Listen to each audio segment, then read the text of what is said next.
अस्सलाम वालेकुम दोस्तों, क्या हाल चाल है। परदेसी आ जा रहे ने भाएं जहाज से जहाज। और दूसरा है कि गाड़ियों के हवाले से दोस्तों ने पूछा था, कुछ से चस्का लेके दौड़ गए भाएं होंडा होंडा निकल गई ने और आपकी 100 से ज़्यादा बिकी है। आपको 1600-1700 बोला था, 1900 की बेची है हमने। और एक सिविक 1500 की भी बेची है, जो आपको बोला था कि 1300 की ले लो। चेक करो अपनी किस्मत।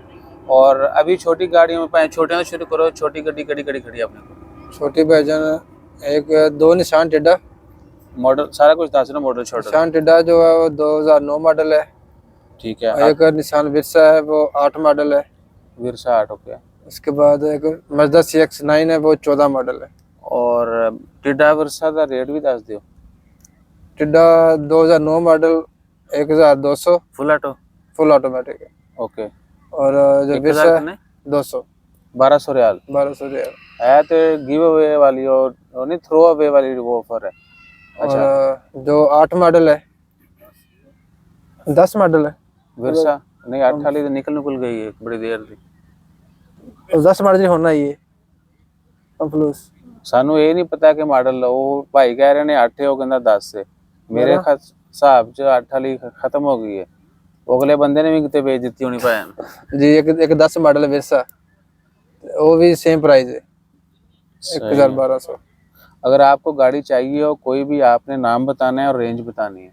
रेंज बताने शर्म आती हो या तुसी पैसे बहुत दसने हो तो इनबॉक्स मैसेज कर दिया करो, ठीक है ना। तो वो भी हो जाएगा। आपने बस बताना है। और ऑडी भी दसो ना 4 सिफरें वाली। जी जी। एक A6 है वो 20 मॉडल है ऑडी A6। एक ऑडी S3 क्लास है वो 16 मॉडल है 16 मॉडल। इसके अलावा सुबारू फॉरेस्टर है वो 21 मॉडल है। यानी गाड़ी सब वारंटी में है अभी। किस दिन मेनू तो दियो वीडियो बनाने ले, शरीका ਨੂੰ पता लगे कि गड्डियां आ गई जी जी ले लो। तो आपको जो है ना लाइव गड्डियां ਦੇ ਨਾਲ ਵੀ ਵੀਡੀਓ ਬਣਾ ਕੇ ਦਿਖਾ ਦਾਂਗੇ। ਤੇ ਕਹਿਣ ਪਾਇਆ ਨਾ ਗੱਲਾਂ ਹੀ ਨੇ ਸਾਰੀਆਂ। मैं ऐसे ਤੁਹਾਨੂੰ ਆਹੋ ਕਰਾਂਗਾ, ਤੁਸੀਂ सोचोगे। बहरहाल गाड़ी कोई भी लेनी हो, मजदा वगैरह। और सिटी हमने जो है ना नहीं बेची। मेरा प्लान था कि गाड़ी सिटी बेच के कोई और छोटी मोटी ले लिए, कहते नहीं पाया ने एवं तुम बेचनी, फायदा महंगी हो गई है, वरना दुनिया तो तरले करती है।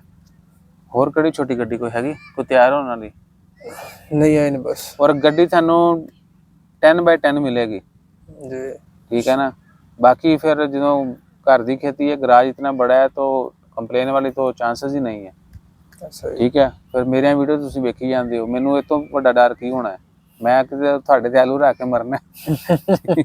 सही है। तो गाड़ी का आपने बताना है कि जी हमें ये चाहिए, इस रेंज में चाहिए। आपको इंशाल्लाह ताला खैर दुख दर्द आपके दूर हो जाएंगे, ऐसी गाड़ी मिलेगी। जज़ाकल्लाह। अल्लाह हाफ़िज़। अल्लाह हाफ़िज़।